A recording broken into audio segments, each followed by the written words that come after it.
بسم اللہ الرحمن الرحیم۔ رسول اللہ صلی اللہ علیہ وسلم نے اس رات کی کیفیت بیان کی جس میں آپ صلی اللہ علیہ وسلم کو معراج ہوا کہ میں نے موسیٰ علیہ السلام کو دیکھا کہ وہ ایک دبلے پتلے سیدھے بالوں والے آدمی ہیں۔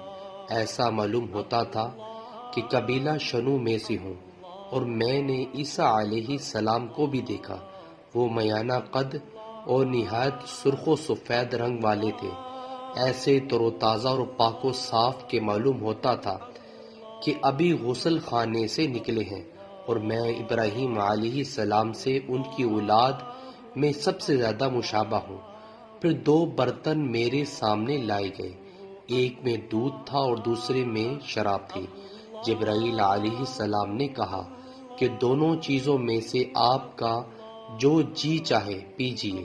میں نے دودھ کا پیالہ اپنے ہاتھ میں لے لیا اور اسے پی گیا۔ مجھ سے کہا گیا کہ آپ نے فطرت کو اختیار کیا۔ دودھ آدمی کی پیدائشی غذا ہے، اگر اس کے بجائے آپ نے شراب پی ہوتی تو آپ کی امت گمراہ ہو جاتی۔ حوالہ موجود ہے۔ ویورز، اللہ تعالیٰ سے دعا ہے کہ اللہ تعالیٰ ہمیں بھی اپنی زندگی کو اسلام کے مطابق بسر کرنے کی توفیق عطا فرمائے۔ ویڈیو کو شیئر کریں۔ جزاک اللہ۔ السلام علیکم ورحمۃ اللہ وبرکاتہ۔